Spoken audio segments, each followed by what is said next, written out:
Bienvenidos. Este es un doblaje al español de la sesión de Miércoles de Bienestar presentada el 5 de mayo de 2021 en vivo.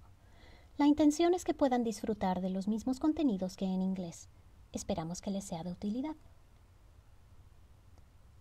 Bienvenidos a la Cumbre para Cuidadores de 2021. Soy Courtney Malberg, en vivo desde Brooklyn, Nueva York.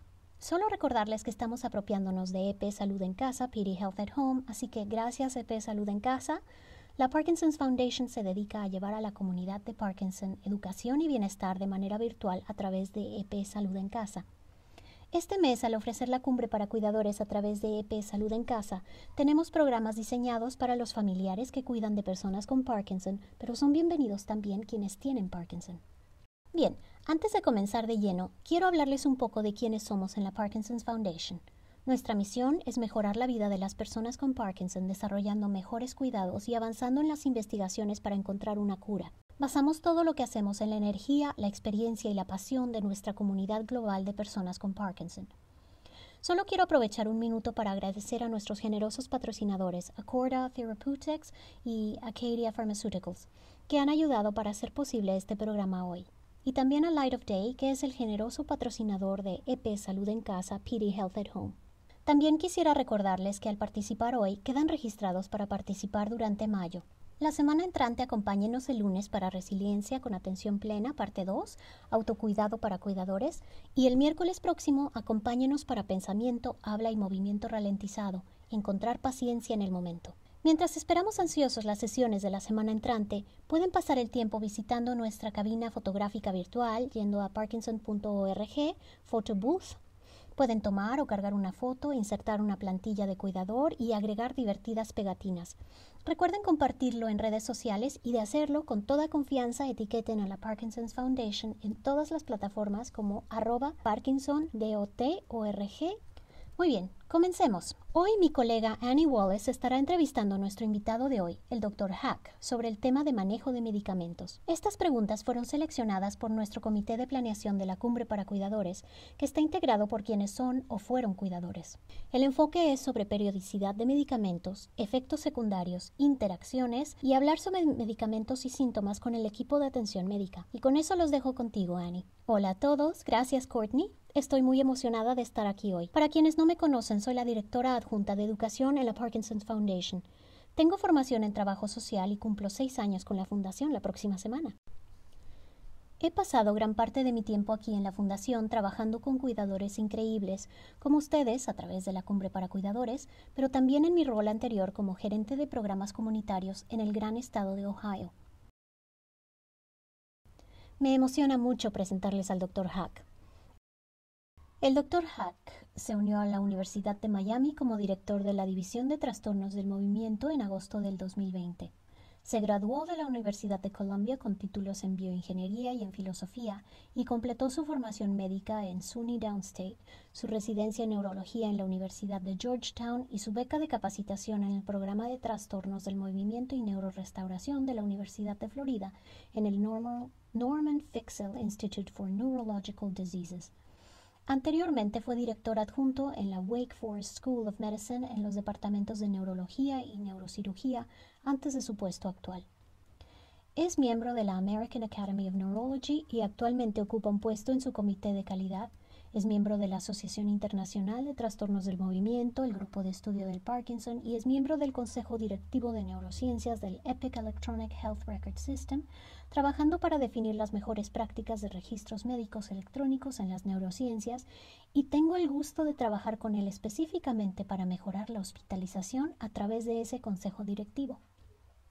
Así que, Dr. Hack, antes de adentrarnos en estas preguntas, ¿hay algo que quisiera decirle a los cuidadores que nos acompañan hoy? Bueno, solo un profundo agradecimiento, primero a usted, Courtney, Diane, a la Fundación por invitarme a presentar.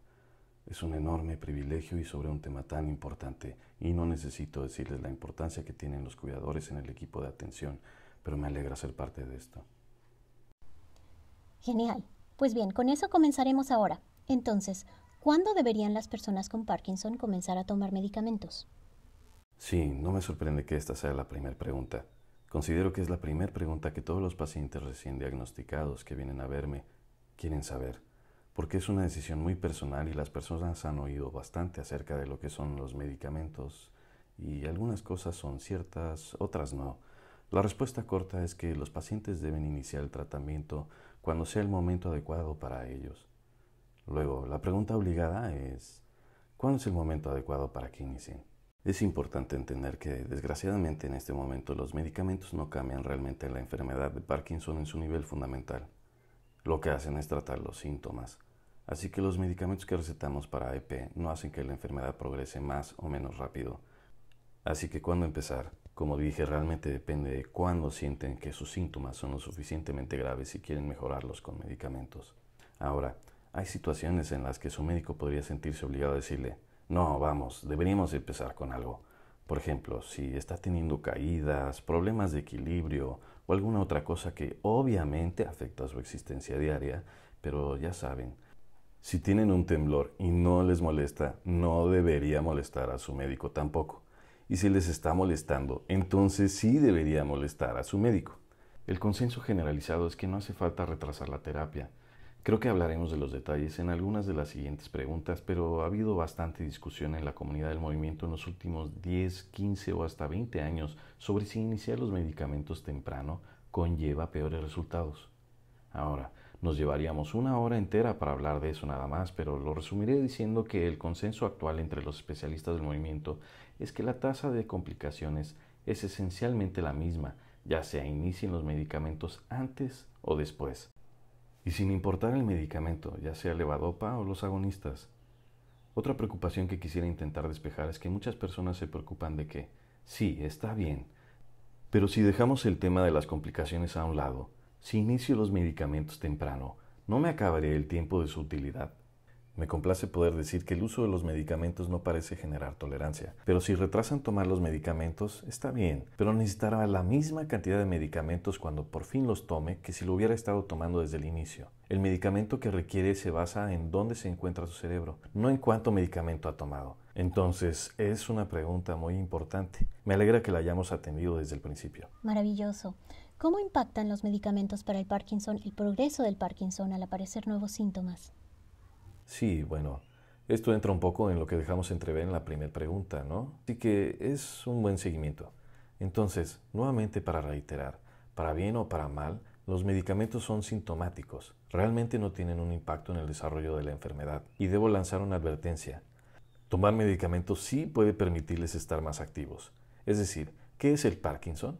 Es una condición en la que se mueven más lento, con mayor rigidez, potencialmente tendrán un temblor, pero, claro, no todos los que tienen Parkinson lo tienen, y esto los volverá más lentos, por definición, y esto significa que será un poco más complicado mantenerse activos y estar menos activos afecta a su salud general. Y desgraciadamente, esa es una de las peores cosas que se puede hacer con Parkinson. Dije que los medicamentos no pueden cambiar el curso de la enfermedad, lo que sí pueden hacer es ejercicio. Y el ejercicio de cualquier tipo, de cualquier nivel de intensidad, se ha demostrado definitivamente que ralentiza la enfermedad, así que no querrán perderse la oportunidad de participar en esa actividad lo más que puedan, no solo por disfrutar de la vida, que no es tampoco algo trivial, sino también para poder obtener todo lo que puedan obtener en cuanto a prevenir el avance. En especial querrán evitar las caídas. Entonces, mencioné los problemas del equilibrio ya como algo que debería llevar a su médico a decir, es momento de iniciar los medicamentos. Si se están tropezando, si se les está atorando el pie al intentar subir a la banqueta, estas son cosas con las que típicamente ayudan los medicamentos, así que es importante atenderlo cuanto antes. ¿Qué tan importantes son los tiempos de los medicamentos? Pues tomaré que esto quiere decir, por supuesto, qué tan importante es la frecuencia con la que toman los medicamentos y qué tanto respetan su régimen, contrario a cuando se inicia el medicamento. Entonces la frecuencia se vuelve más importante mientras más tiempo tenga la enfermedad de Parkinson. ¿Por qué? Si me permiten, entraré un poco en lo que es el Parkinson a nivel celular. En lo más fundamental, una de las cosas que sabemos sobre la enfermedad de Parkinson es que es una enfermedad en donde se pierde gradualmente la capacidad de las neuronas de dopamina de producir dopamina. ¿Qué significa? Pues la dopamina es un químico que libera sus movimientos, así que al tener cada vez menos de esas células, se va volviendo cada vez menos capaz de moverse por sí solo, a no ser que reciba dopamina. A manera de comparación, podemos pensar en las células como un banco. Liberan dopamina pero también la almacenan. Entonces, cuando se tienen muchas de esas células al inicio de su viaje por la EP, pues la frecuencia no es tan importante, porque cuando sea que tome su medicamento, lo que no necesite en ese momento queda almacenado para después. Con el tiempo va disminuyendo esa capacidad de almacenaje, se va volviendo más y más dependiente de tener el medicamento disponible. No se puede guardar y almacenar para después. Otra vez, inicialmente la carbidopa-levodopa permanecerá en el torrente sanguíneo alrededor de 2 horas. Entonces, durante 2 horas después de tomar la pastilla y que llegue al estómago e intestino delgado, estará disponible para usted durante 2 horas. Así que si ha tenido Parkinson por un tiempo y no pueden almacenar el medicamento para después, su medicamento durará 2 horas. Así que, en ese caso, los tiempos son realmente cruciales.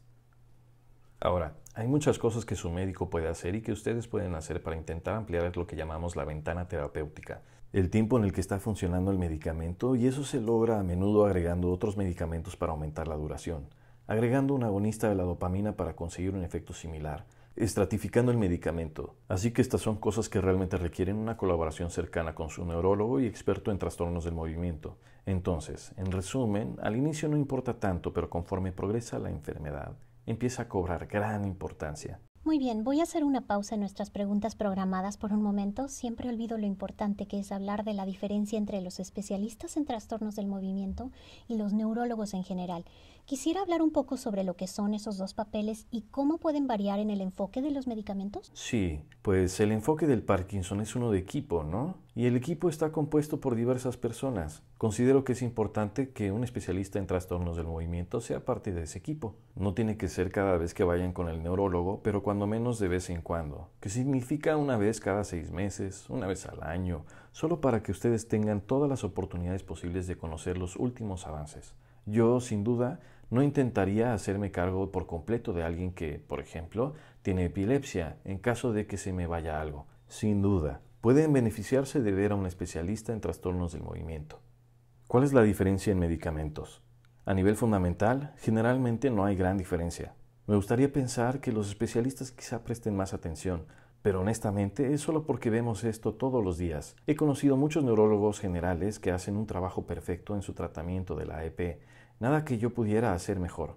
Así que creo que esa sería mi respuesta.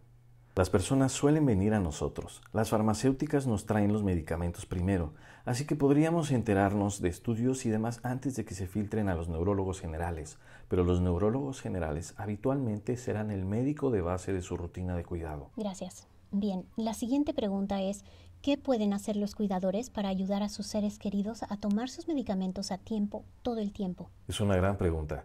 Repitiendo algo que ya había mencionado, esto realmente es más importante en las etapas de moderada a avanzada.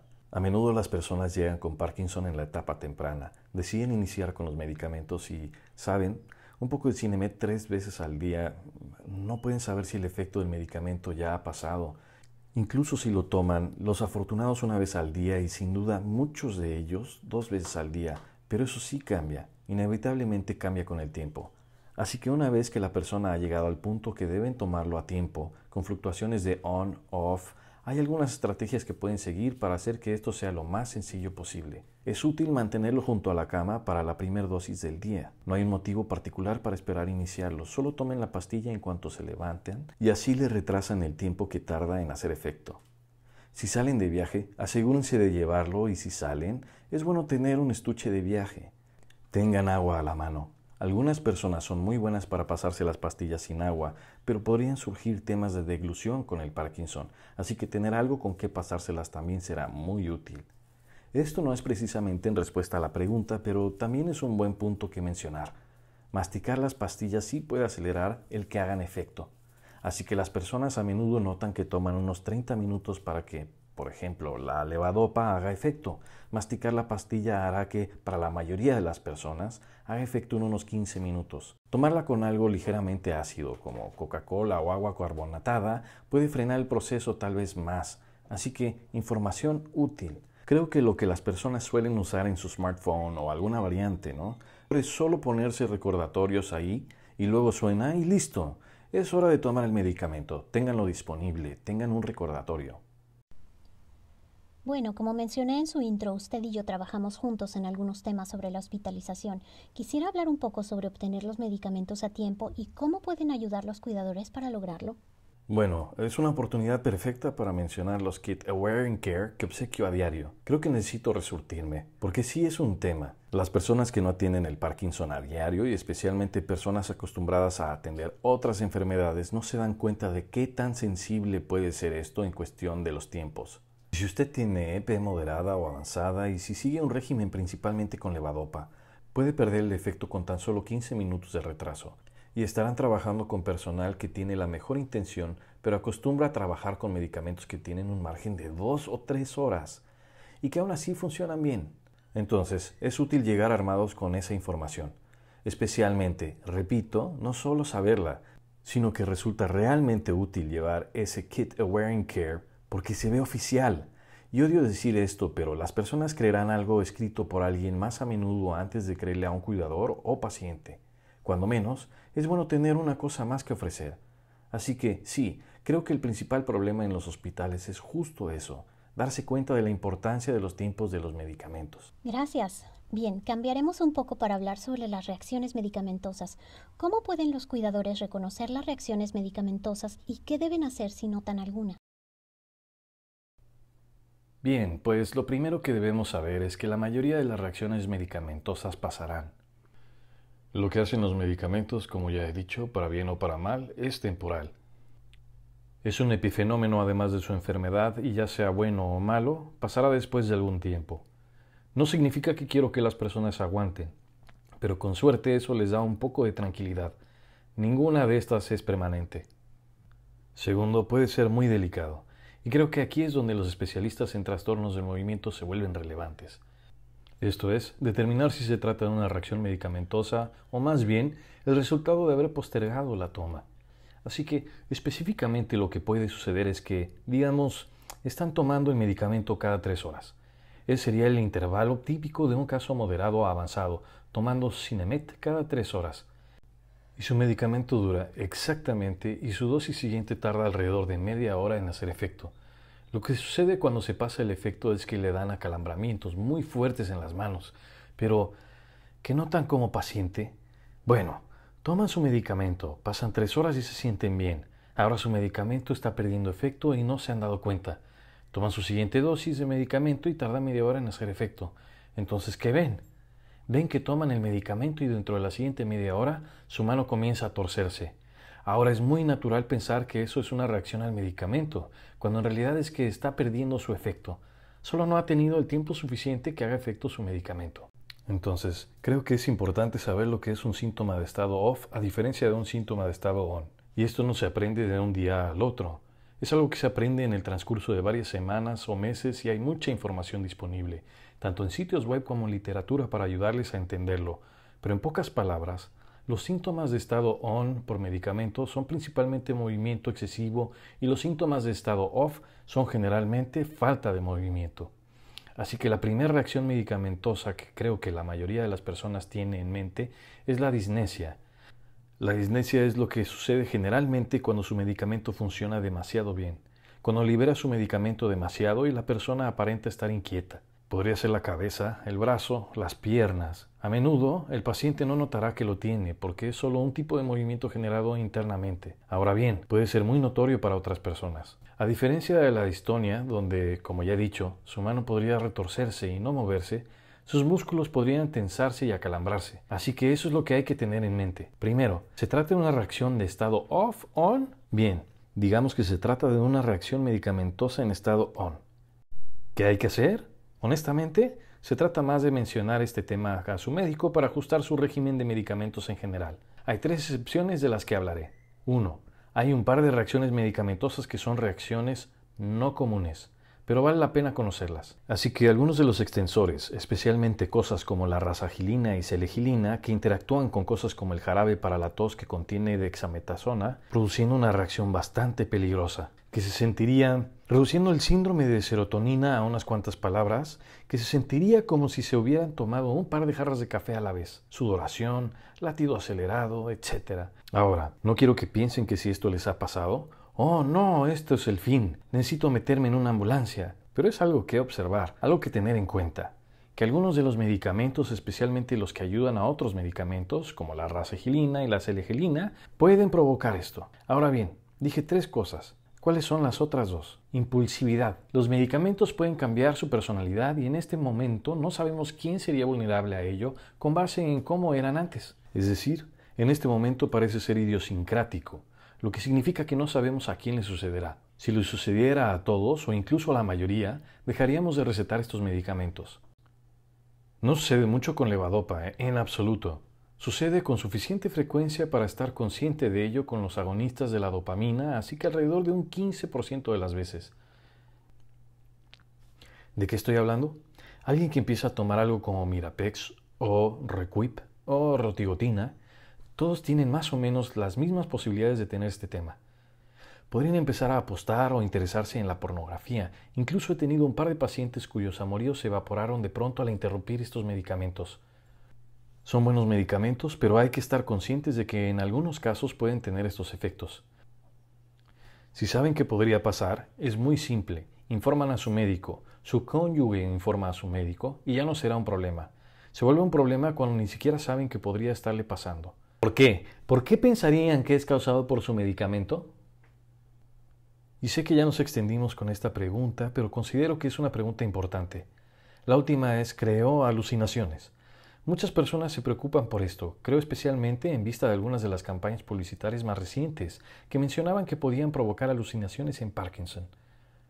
Ahora bien, las alucinaciones son posibles y pueden suceder como efecto de un medicamento. Sin embargo, cuando suceden, se trata más bien de que el medicamento descubra algo que ya era un problema subyacente. Es decir, típicamente sucede en personas que están comenzando a experimentar problemas de cognición. No le sucede a todos, pero sí sucede. Es solo algo que tener en cuenta. Si las alucinaciones están sucediendo, sin duda es un motivo para informar a su médico que le está pasando esto, que podría requerir un ajuste en los medicamentos, pero más importante aún, podría significar que hay otros temas que tratar, además de sus síntomas motores en su enfermedad de Parkinson. ¿Y podría hablar un poco más sobre los cambios cognitivos que pudieran aparecer en torno a nuevos medicamentos? Sí, pues sí. Las alucinaciones, como mencioné, pueden ser algo como un indicador adelantado o una señal de que han empezado a aparecer problemas cognitivos y claro, con suerte, estas cosas pueden ser apreciadas de todos modos. Inician generalmente muy moderadas y me alegra decir que para muchas personas se mantienen así. Entonces, cosas como problemas para encontrar las palabras son temas más comunes, pero el Parkinson no es Alzheimer, así que el tipo de déficit que experimentan las personas por la enfermedad misma suele ser diferente. Función ejecutiva, en realidad, que significa la inhabilidad de estar pendientes de diversas cosas a la vez o evitar hacer algo que necesita forzarse a evitar hacer. Por ejemplo, comer dulces. El antojo de cosas dulces es algo que aparece con bastante frecuencia con los cambios cognitivos en Parkinson. La impulsividad, como ya mencioné, y para problemas para encontrar las palabras. Es importante saber que si aparecen temas cognitivos, realmente merecen ser estudiados. A menudo se deben a otra cosa, no al Parkinson. A menudo las personas con Parkinson me dicen que tienen problemas de memoria y así es, pero no por el Parkinson, sino por algo más. Podría ser algo tan simple como una deficiencia de vitamina B12 o hipotiroidismo y esos son fáciles de resolver. La deficiencia de B12 es mucho más común en personas con Parkinson, así que es importante observarla.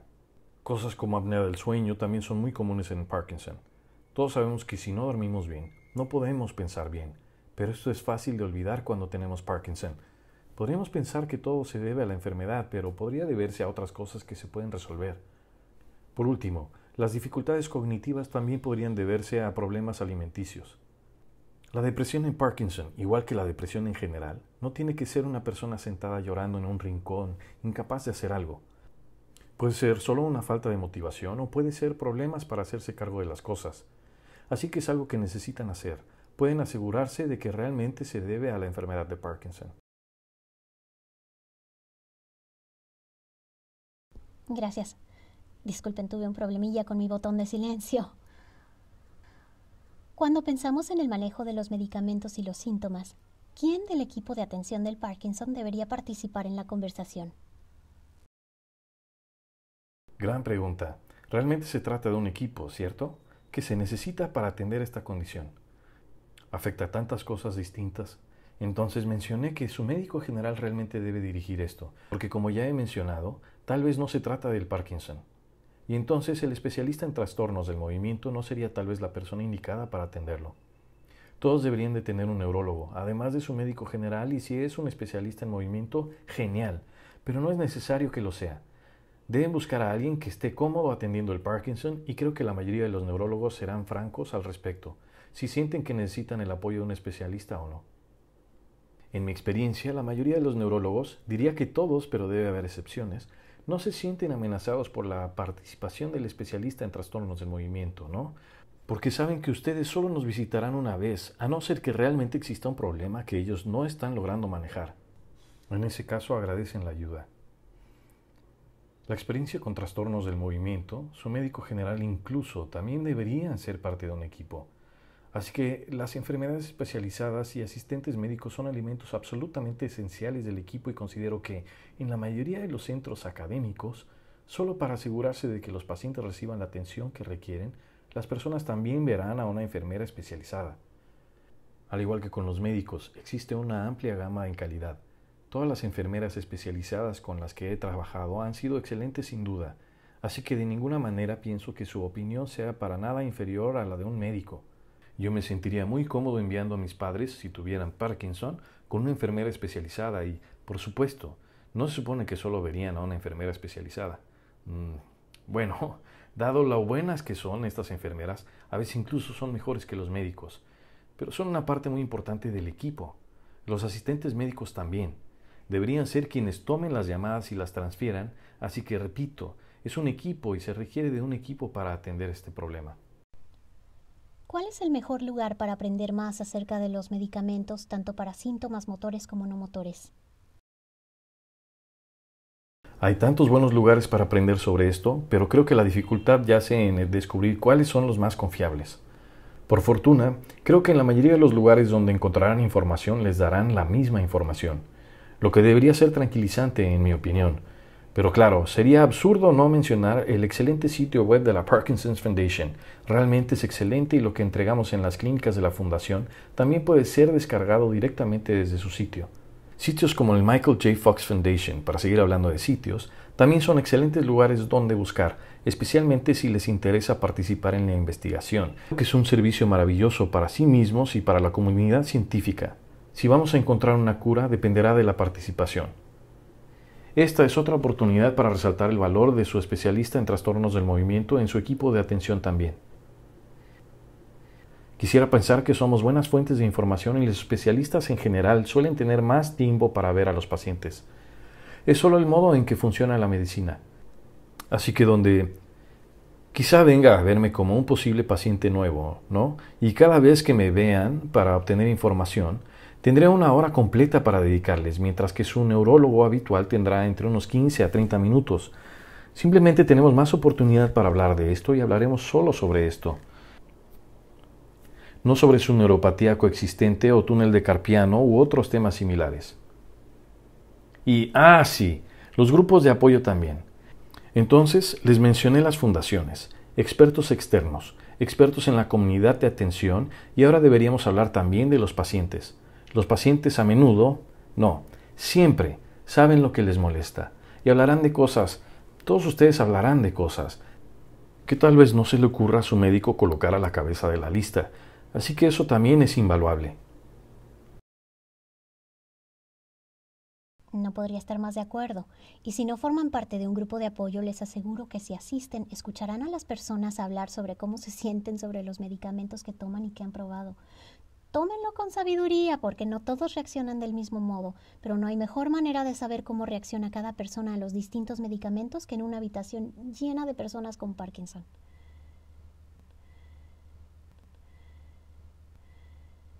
¿Qué pueden hacer los cuidadores para describir los síntomas de manera significativa, especialmente si su ser querido no ve o no reconoce alguno de esos síntomas? Creo que esto vale la pena dividirlo en dos partes. ¿Qué hacer cuando su ser querido tiene problemas cognitivos comparado con qué hacer cuando no es así? Entonces, digamos que los problemas cognitivos no son un problema, pues aún puede darse el caso de que ustedes reconozcan cosas que su ser querido no reconoce. Por ejemplo, cosas que ellos simplemente no pueden percibir. El trastorno del comportamiento relacionado con el sueño MOR, hablar o gritar en sus sueños, actuar sus sueños, es muy importante que lo sepa su médico para que puedan optimizar su sueño de manera que su enfermedad se desarrolle con la mayor lentitud posible. Y claro, si el paciente está dormido, ¿Cómo saberlo? Ustedes deben decirle al despertar, estabas roncando, que significa quizá debemos checar esto. O estás hablando y gritando, lo que puede significar trastorno o humor. Entonces, cosas así. Mencioné la disnesia como efecto secundario de los medicamentos. Si son suficientemente moderadas, no es algo que el paciente pueda percibir. Como yo no estoy consciente de cuántas veces he girado la cabeza o movido la cara conforme hablo, ¿cierto? Digo, el cuerpo se mueve constantemente de maneras que no percibimos, así que es otro aspecto donde los cuidadores pueden ser de gran apoyo. Pueden ser de un gran apoyo, ustedes pueden ser un gran apoyo para notar cuándo suceden. El paciente puede estar ocupado, naturalmente, con cómo se siente y no notar cuando está sucediendo en relación con los tiempos de los medicamentos. Se vuelve mucho más sencillo para mí decirles qué hacer si sé si estaba pasando antes de que tomaran el medicamento, cuando estaba comenzando a hacer efecto, cuando alcanzó su pico o cuando ya estaba pasando el efecto. Ahora, no necesitan identificar cuál de esos es, aunque si pueden o tienen alguna idea, es genial, pero solo en qué momento, literalmente cuándo sucedió comparado con cuándo tomaron su medicamento, es absolutamente invaluable. También he mencionado, al intentar describir un síntoma, a veces faltan las palabras o llevan en direcciones erróneas. Y esto es cierto tanto para profesionales como para pacientes y cuidadores. En esta era de teléfonos inteligentes, pueden sacar un video rápidamente. Y me ha ayudado tantas veces para ver si algo realmente es un temblor, o disnesia, o distonia, solo ver un video de 30 segundos de lo que está sucediendo. Tráiganlo en su teléfono, muéstrenos y lo aclararemos. También diría, intenten evitar terminología. Espero haberlo hecho hoy también. Cuando uso un término médico, busco definirlo también de inmediato. Porque las personas, y repito, esto sucede también a los profesionales, dirán algo como disnesia y no se refieren realmente a lo que creen que se refieren. Entonces, decir que una cosa es una cosa, también describirlo en lenguaje sencillo. El paciente temblaba hacia adelante y atrás. Suficiente. Su mano o la mano se puso rígida y se retorció. Las palabras así realmente son muy útiles. Y ya saben, uno se aprende la jerga con tiempo. Asegúrense de evitarla.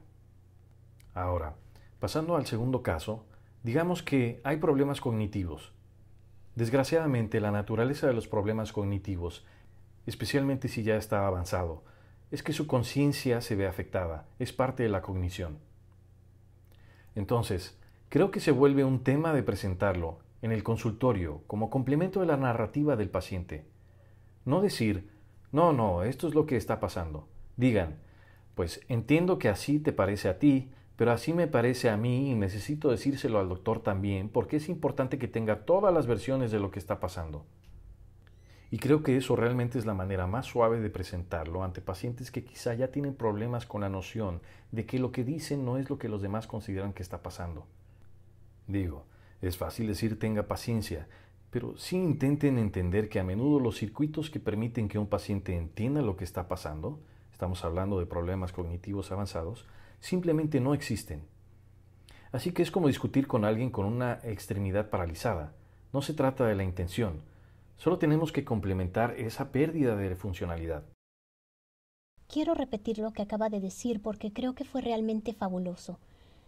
Que como cuidadores pueden complementar lo que dice su ser querido al médico de manera amable y empática, reconociendo que lo que ellos creen que está sucediendo es genuino, pero decir, desde mi perspectiva, esto es lo que veo. Creo que ese es un enfoque maravilloso. ¿Cuáles son algunas de las formas en que las personas con Parkinson y los cuidadores pueden monitorear y reportar los cambios y síntomas constantes a su equipo de atención de manera realmente práctica? Existen muchas buenas maneras de hacerlo y considero que todas son útiles.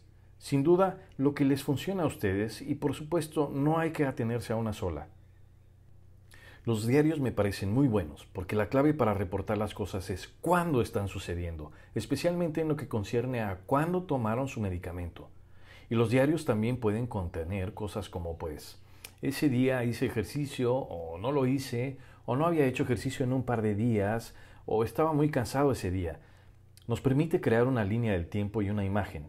Es difícil mantener todo eso en la cabeza para cualquiera. Los videos, como mencioné, son muy útiles para mostrar al profesional cómo se ven los síntomas cuando no quieren presentarse en la clínica. Esto sucede tan a menudo. notas y listas para todo lo demás. Es decir, el diario no les ayudará a recordar las preguntas que quieren hacer, a no ser que mantengan una lista dentro de su diario. Entonces, esto siempre es algo bueno que tener a la mano antes de ver a su médico porque, cuando yo voy a ver a mi doctor, se me olvida que había algo que quería mencionar, así que anotarlo previamente es lo mejor. Y creo que ese sería el punto más relevante, ¿saben? Su médico debería estar pendiente de sus necesidades, pero es mucho más factible que suceda si ustedes son efectivos con comunicar sus necesidades y prioridades, y eso requiere un poco de preparación. Sí, una cosa de la que hablaba usted es el video. Un beneficio adicional de eso es que habrá un registro de la hora en el video. Sí, es correcto.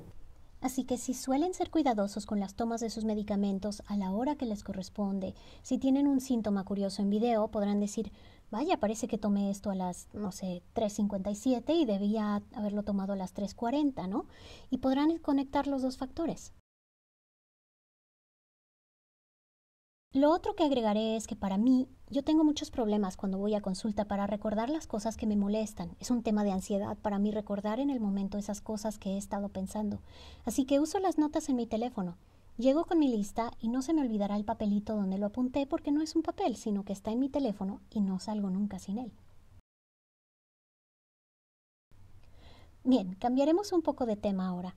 Estas últimas dos preguntas, antes de abrirlo a las preguntas al público, se enfocan en el costo de los medicamentos. Sabemos que esto es muy desafiante para tantas personas con Parkinson, especialmente aquí en los Estados Unidos. Sé que tenemos algunas personas aquí de Canadá. Quizá no es tanto problema allá. Espero que no sea el caso. Pero aquí, en los Estados Unidos, los seguros médicos no siempre quieren cubrirlo. No siempre quieren cubrir tipos específicos de medicamentos. ¿Qué pueden hacer los pacientes y cuidadores sobre el costo de los medicamentos si esto se vuelve un problema para ellos? Este es un verdadero problema y uno que no podré atender tan directamente como las otras preguntas, porque ese es el problema fundamental. A veces la medicina cuesta demasiado y esto es algo que debe cambiar. Así que lo primero que pueden hacer es asegurarse de que su médico lo sepa, porque por experiencia a menudo no sabemos lo que les costará a ustedes. Podemos tener una idea de qué medicamentos son más o menos caros. Deben saber que lo que terminarán pagando será el resultado de una discusión profana entre su aseguradora, cualquiera que sea la porción regional de su aseguradora, de hecho, que dirige sus medicamentos, su plan de medicación y el sistema hospitalario que lo asignó. Hay suficientes factores ahí y como médicos no sabemos exactamente cuánto les va a costar. Ahora, un consejo. No les pueden cobrar si ustedes no van por el medicamento. Así que si llegan y les dicen, gracias, su cuenta es de $600, ustedes pueden decir, gracias, no lo voy a llevar en este momento. Déjeme llamar a mi médico y ver si hay otro proveedor. Por lo general sí lo habrá. Las cosas más caras suelen ser las que han salido más recientemente y suelen ser para cosas como extender el beneficio. Así que sí, me gustaría que todos tuvieran un régimen de 3 o 4 veces al día si fuera posible. O un régimen de un solo día de ser posible. Pero ya saben, la diferencia entre tomar el medicamento 3 veces al día en lugar de 5 veces al día es de $1,000 al mes y puede que no valga la pena tomar esos extensores. Es decir, tal vez lo sea. Es una charla que conviene entablar. Bien. Lo siguiente que voy a decir es, lo que necesito decir, pero, ¿saben? No es un consejo fácil de seguir. Quiero decirles, hablen con su aseguradora. Y a veces funciona, pero ya sé, todos hemos intentado hablar con las aseguradoras y hay algunas excepciones, pero en general a las aseguradoras le va mejor si es más difícil hablar con ellas. Y es así como sus sistemas han evolucionado. Así que si tienen la paciencia, pueden lograr algo. Hay una serie de programas de asistencia para pacientes. Depende mucho de su región y de su situación. Un trabajador social es generalmente parte de cualquier centro de excelencia y puede ayudar o guiarlos hacia allá. Otros pacientes, especialmente los grupos de apoyo, son una excelente fuente de información sobre estos temas.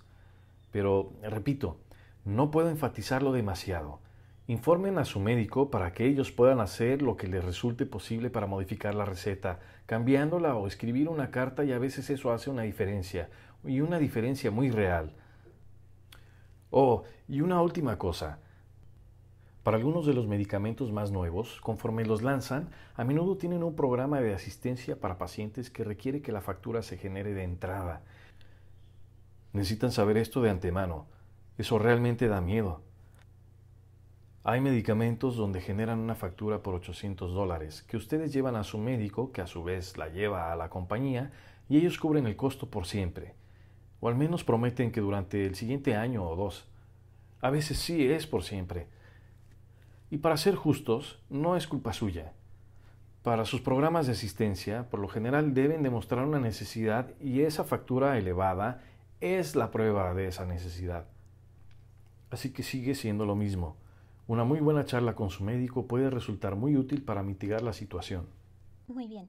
Y por último, ¿cómo pueden los cuidadores y los médicos y demás personal clínico abogar por conseguir que se cubra el costo de estos medicamentos necesarios y lograr que el costo baje? Bien, a menudo las personas piensan que no tienen voz en este asunto. Y al igual que cualquier otro proceso francamente político, uno puede sentir que el individuo no tiene mayor importancia. Pero el individuo tiene muchísima importancia. Como parte de mi trabajo para la AN, lo que he tenido fortuna de hacer es participar como defensor. Algo que llamamos Neurology on the Hill, neurología en la colina. Vamos cada año un grupo rotatorio de nosotros para hablar ante el Congreso sobre lo que consideramos son nuestras prioridades. ¿Por qué nos mandan a nosotros en lugar de mandar a alguien más? Porque tenemos historias. Las historias mueven a los legisladores. Créanlo o no, los legisladores también son personas y escuchar lo que les sucede a ustedes, tener una cara que relacionar con algo, los mueve y también les da una historia para mover a otras personas y abogan por estas cosas. Así que quizá lo hayan notado en los discursos. Las personas no solo hablan de cifras, realmente tratan de ligarlo a una persona en particular o a una historia en particular también.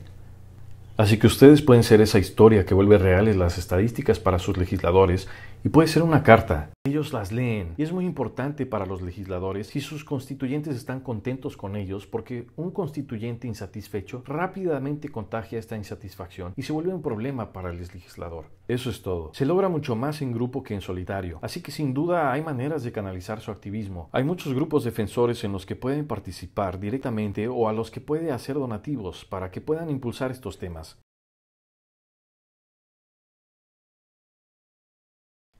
¿Hay algo que sienta que nos hemos saltado, algo importante? Oh, vaya, creo que de ser así, nuestros escuchas nos lo harán saber en la sesión de preguntas y respuestas, ¿no? Sí, creo que debe tener razón. Bueno, Dr. Hack, esta ha sido una charla encantadora. Estoy segura de que nuestros 300 y pico participantes han aprendido mucho y tenemos un buen rato para presentarles algunas de las preguntas enviadas por los asistentes de hoy. Así que los dejaré ahora con Courtney para comenzar con eso. Gracias, Annie, y gracias nuevamente, Dr. Hack, por todas esas respuestas. Sí, tenemos muchas preguntas. Hemos recibido algunas preguntas muy buenas del público y les recuerdo que si no logramos responder su pregunta hoy, por favor llamen a nuestra línea de ayuda. Contamos con excelentes expertos y también tenemos un número de ayuda en español si es algo que necesitan. De momento iniciaremos con algunas preguntas relacionadas con los síntomas, Dr. Hack. ¿Cuándo debería el paciente de Parkinson iniciar con el tratamiento de la depresión, ansiedad u otros síntomas emocionales? Es una excelente pregunta. Es bastante similar a la respuesta sobre iniciar medicamentos con los síntomas motores. No se obtiene realmente un beneficio por esperar. Es decir, si el medicamento les va a ayudar y tienen un problema para el que les va a servir, es mejor tenerlo antes que después. Así que creo que en cuanto se vuelve a una pregunta, es un buen momento de iniciar esa charla con su médico. También cabe notar que el tipo de temas que surgen con el Parkinson, que son depresión y ansiedad, son igualmente tratables que en otras personas. Así que esto es algo que cualquier psiquiatra o cualquiera que esté cómodo con el tratamiento de estos temas podría atender. No necesitan esperar para ver a un especialista para determinar eso. Perfecto, genial. Bien, ahora pasando a preguntas sobre reacciones. Tenemos bastantes de esas. ¿Podría comentar sobre los efectos tanto positivos como negativos de los medicamentos sobre los cambios cognitivos en Parkinson?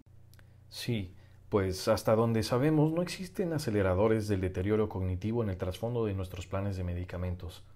Es decir, aunque algunos de ellos que mencioné sin duda podrían causar problemas cognitivos como efectos secundarios, aunque eso debería pasar una vez que se interrumpa ese medicamento. Estamos hablando carbidopa-levodopa. Si bien uno de nuestros medicamentos más antiguos, o el más antiguo, sigue siendo nuestra base porque está relativamente libre de efectos secundarios, en cuanto a cognición y demás. Es un medicamento bastante limpio. No es perfecto, pero sí es mejor que todos los demás, solo que no dura tanto. Entonces, cuando se busca extender el beneficio usando algo como un agonista de la dopamina, que hacemos todo el tiempo, es un medicamento muy bueno. Los agonistas pueden causar más problemas. Es una buena pregunta si los causan directamente o porque a menudo se les relaciona con la somnolencia. Alrededor de un 30% de las personas que toman agonistas experimentan algún grado de sedación. Puede haber algunos cambios en el sueño también, además del efecto directo a la somnolencia. Sin importar esto, hay una mayor tasa de problemas cognitivos con los agonistas. Entonces, si las personas tienen problemas cognitivos, además de intentar determinar por qué, puede valer la pena cambiar del agonista a levodopa o disminuir la dosis del agonista. Entonces, problemas cognitivos relacionados con los medicamentos. Siento que hay... Repítame la pregunta porque siento que me está faltando una parte. Sí. ¿Podría comentar sobre los efectos tanto positivos como negativos de los medicamentos sobre los cambios cognitivos en Parkinson? Sí. Ahora sé qué más iba a mencionar. Por supuesto que no son solo los dopaminérgicos. Muchas personas tomarán medicamentos para otras condiciones que a veces pueden tener un efecto. En particular los llamados anticolinérgicos. Los anticolinérgicos a menudo son usados para control de la vejiga. Solían usarse para depresión. Todavía se hace ocasionalmente, pero no tanto ya. Incluso los usamos para los temblores del Parkinson, cuando los medicamentos que contienen dopamina no funcionan. Los anticolinérgicos pueden ser excelentes, pero sí pueden causar confusión también, en particular para personas con tendencia a ello. Así que ese es otro factor que tener en cuenta. En general, es necesario ver el medicamento con el aspecto del Parkinson y lo que no se relaciona con este para ver qué papel puede estar desempeñando, tanto directa como indirectamente. Genial. Mencionó somnolencia y tenemos algunas preguntas sobre los medicamentos y los disturbios nocturnos. ¿Tiene algunas ideas para evitar los disturbios nocturnos o sobre los regímenes medicamentosos para la noche?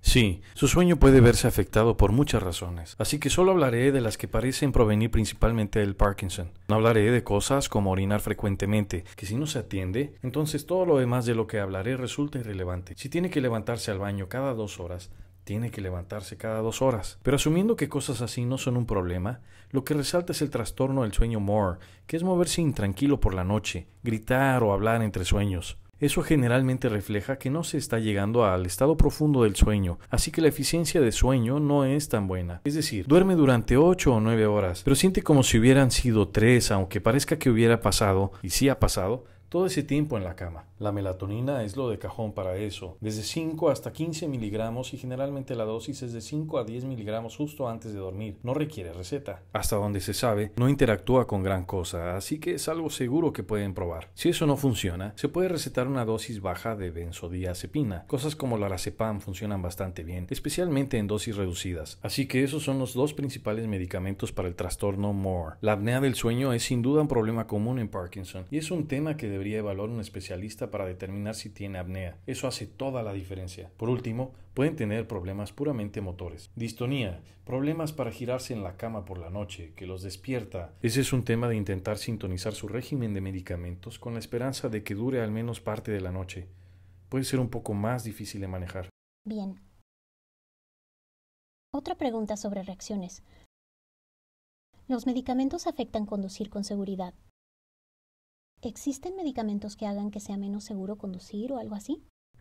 Sí, los que ya hemos mencionado, básicamente, ¿no?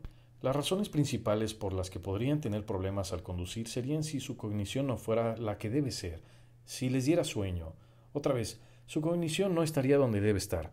Si tiene tanta disnesia que no puede sujetar el volante o si están en fase off y se mueven con demasiada lentitud para reaccionar con rapidez. Entonces, el Parkinson puede afectar su capacidad para conducir desde diversos ángulos, pero debo decir, la gran mayoría de mis pacientes siguen conduciendo sin problemas. Es solo un tema de asegurarse de que sus síntomas estén bajo control y que sus efectos secundarios también estén bajo control. Es realmente importante saber que su médico probablemente esté entre las últimas personas en darse cuenta de que usted no puede manejar, porque las cosas que hacemos en la clínica no evalúan eso. ¿Saben? No hacemos pruebas formales de velocidad de reacción. Sin duda nada como lo que sucede cuando está en el camino, intentando integrarse en un tráfico fluido. Simplemente es una de esas tareas que requiere que se ponga a prueba. Así que si hay alguna duda, una evaluación de conducir en terapia ocupacional sería la ruta a tomar. Una observación externa objetiva. Pero los dejaré con esta frase. Si ustedes o un ser querido, especialmente ambos, consideran que puede haber un problema, probablemente tengan razón. Sí, ese es un buen consejo.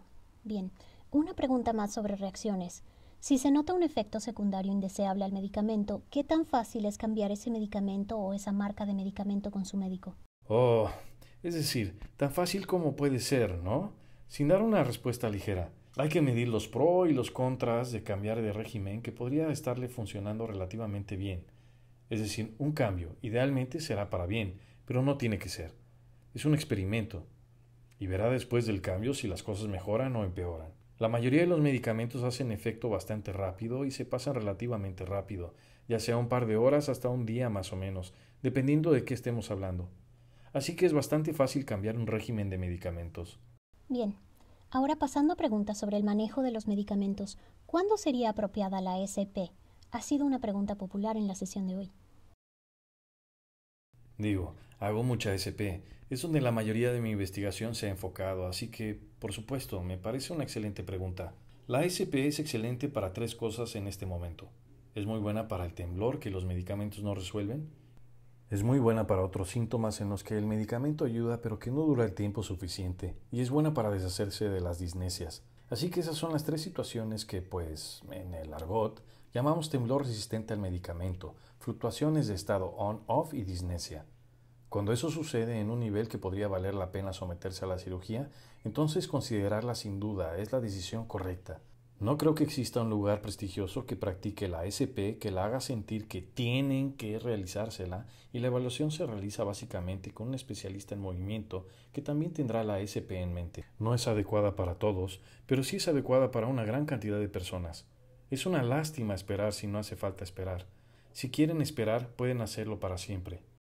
Genial, bueno saberlo.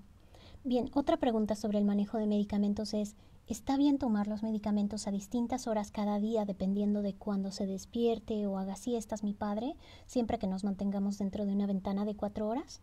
Oh, sí, es la respuesta corta. En realidad, lo que buscamos es constancia en la duración, que es mucho más importante que el tiempo, porque solo queremos saber cuánto tiempo está durando el medicamento y qué tanta efectividad tiene. Así que le digo a mis pacientes que solo observen un intervalo dado de horas entre despertar y dormir. Bien, genial. Y ahora nuestra última pregunta de manejo de medicamentos. ¿Qué recomendaría para la pérdida de memoria o demencia del Parkinson? Pues los inhibidores de la acetilcolinesterasa. Cosas como donepezilo, Aricept o rivastigmina, Exelon, para usar tanto el nombre genérico como el de patente. Un poco desarrollados para Alzheimer's o probados para Alzheimer's, muestran mucho más beneficio en personas con demencia a del Parkinson. Entonces probar con algunas de esas sin duda vale la pena. No quiero hacerles creer que revierte las cosas al nivel de los síntomas motores, pero sí pueden marcar una diferencia importante. El ejercicio también vale la pena recomendar y pensando en pacientes asignéticos, tiene un efecto muy profundo sobre la cognición y los síntomas motores. Por último, como ya dije, es importante asegurarse de que no existan temas adicionales que sean los responsables de la reducción de cognición. Bien, acá veo una pregunta más sobre manejo de medicamentos que quisiera hacerle. ¿Cómo se trata la gran cantidad de fatiga que puede suceder en Parkinson? Sí. Que no es lo mismo que estar adormilados, ¿no? Es una buena pregunta. En efecto, hay que determinar por qué la persona se siente fatigada. Y para recapitular lo que creo que hemos estado hablando, puede provenir de un par de lugares distintos. Puede verse a un exceso de periodos off en el día. Si están lidiando con músculos rígidos todo el día, es como estar cargando 5, 10, 15 kilos de más todo el día. Estarán más cansados. De otra manera, sacar de la ecuación, por supuesto, asegurarse de que su sueño sea bueno y eficiente, así que, con suerte, he dejado claro que no se trata solo de cuántas horas pasan entre que cierran los ojos y los vuelven a abrir. La calidad del sueño es absolutamente crucial. Así que debemos asegurarnos de que la apnea del sueño y el trastorno Moore no sean parte del problema y, por último, debemos hacer lo que podamos, o penúltimo, también debemos hacer lo que podamos para los síntomas provocados por el tiempo off de noche. Los agonistas pueden ayudar con eso y si ya están despertando, tomar una dosis extra de levodopa no es mala idea para poder volver a dormirse. Y, por último, asegúrense de haber hablado con su médico de cabecera, o haber considerado otras direcciones de dónde pudiera estar llegando la carga. Cosas como la depresión, enfermedades cardíacas o pulmonares, cosas de las que no hemos hablado. La fatiga es un síntoma de muchos procesos distintos y todos pueden juntarse para hacer que se sientan cansados, pero creo que resulta ser una de las quejas más frecuentes de los pacientes, así que debemos atenderla. Sí, bien. Entonces, antes de concluir, hay 2 preguntas más relativas al cuidado del paciente y a la MDS. Entonces, la pregunta es, ¿cuándo se sabe que es momento de comenzar a asistir a las citas con su persona con Parkinson? ¿O hay algún momento en que el personal médico recomendará que el cuidador asista con la persona con Parkinson? ¿Me puede repetir la pregunta? Solo mi computadora se trabó. Disculpe, no hay problema. ¿Cuándo se sabe que es momento de comenzar a asistir a las citas con su persona con Parkinson? Sí. Bueno, pienso... Es decir, hay un par de direcciones distintas desde donde hacer esa pregunta. Así que intentaré cubrirlas todas. Esa puede ser una pregunta sobre cuándo ver al médico por primera vez para checar si sus síntomas sí son de Parkinson. Y yo diría lo antes posible. No da mayor ventaja esperar. Recibir un diagnóstico temprano significa obtener asesoría temprana, iniciar un programa de ejercicios y recibir tratamiento. En cuanto a ver a un especialista en trastornos del movimiento, nuevamente, creo que no puede ser demasiado temprano. Lo peor que puede pasar es que les dirán que no existe evidencia para preocuparse por ahora, pero cuando ya son un paciente establecido, es más fácil volver a entrar. Esa era la primera pregunta. ¿Cuál era la segunda? La segunda es, ¿cuándo es momento de asistir a las citas con su persona con Parkinson en tanto que cuidador? Por favor, asistan inmediatamente y desde el principio. El único motivo para no hacerlo es si el paciente por algún motivo piensa lo contrario. Jamás he encontrado una situación en donde tener un segundo par de ojos y oídos no resulta útil y tener ese segundo punto de vista puede agregar a la cita. Genial. Tenemos tiempo para una pregunta más que es, ¿hay alguna prueba estandarizada para establecer la base de los cambios mentales y cognitivos? Oh, qué gran pregunta. Hay una batería de pruebas estandarizadas. La mayoría de las pruebas, tanto médicas como otras, tienen distintos niveles de resolución que pueden lograrse y están intercambiando tiempo por estos. En otras palabras, las pruebas cortas no dan tanta información como las pruebas largas. Así que lo que las personas harán a menudo en consulta es el test de evaluación cognitiva MoCA, y es una cosa rápida, relativamente rápida, de 5 a 10 minutos, donde les pediremos que digan ciertas frases o intenten recordar palabras, dibujar unas formas y listo. Y creo que ese es un examen bastante decente, pero no llega al fondo del tipo de problema que hay. De haberlo. Para eso, lo que haremos será recurrir a pruebas neuropsicológicas. Es una batería de pruebas de 3 horas que le hacen sentir como si estuviera realizando los exámenes SAT o de coeficiente intelectual. Es una prueba maravillosa. Nadie siente haberla superado, que yo sepa, porque no está diseñada para producir una respuesta de 100% para una persona que está bien. Más bien, se está intentando separar a las personas. Así que harán las mismas cosas que ya mencioné. Dibujar, leer frases, recordar listas, pero en mucho más detalle y en mayor medida. Así que un neuropsicólogo capacitado para trabajar con trastornos del movimiento será la persona indicada para estudiar temas cognitivos. Excelente. Bueno, ese es todo el tiempo que tenemos hoy para preguntas, Dr. Hack. Quiero agradecerle nuevamente por su tiempo y conocimientos. También quiero agradecer a cada uno de ustedes por acompañarnos en la sesión de hoy. No se desconecten aún, tenemos varios anuncios para concluir la sesión, así que si me muestran las láminas, por favor. Genial. Muy bien, en lo que llegamos, si desean saber más sobre los medicamentos y el Parkinson, no pudimos responder todas las preguntas. Sé que hay muchos temas más que quisiéramos tratar. Nuestro libro está disponible en versión impresa para descargar y en nuestra tienda de Kindle. Pueden visitar nuestro sitio para obtener una copia del libro sobre preguntas y respuestas en español. También pueden escuchar el episodio 96 de nuestro podcast Substantial Matters y pueden descargar o ver nuestras hojas informativas sobre síntomas motores y no motores y efectos secundarios que también estarán disponibles en Parkinson.org, recursos en español. Esperamos que nos vuelvan a acompañar la semana que sigue, pero hasta entonces recuerden que estamos para servirles. Pueden visitar Parkinson.org para obtener más información acerca de la enfermedad y los programas cercanos a ustedes. Y recuerden llamar a nuestra línea de ayuda para obtener respuestas a todas sus preguntas sobre el Parkinson, especialmente si no llegamos a ellas hoy. Esperamos volver a verlos el lunes y gracias. Tengan un excelente día.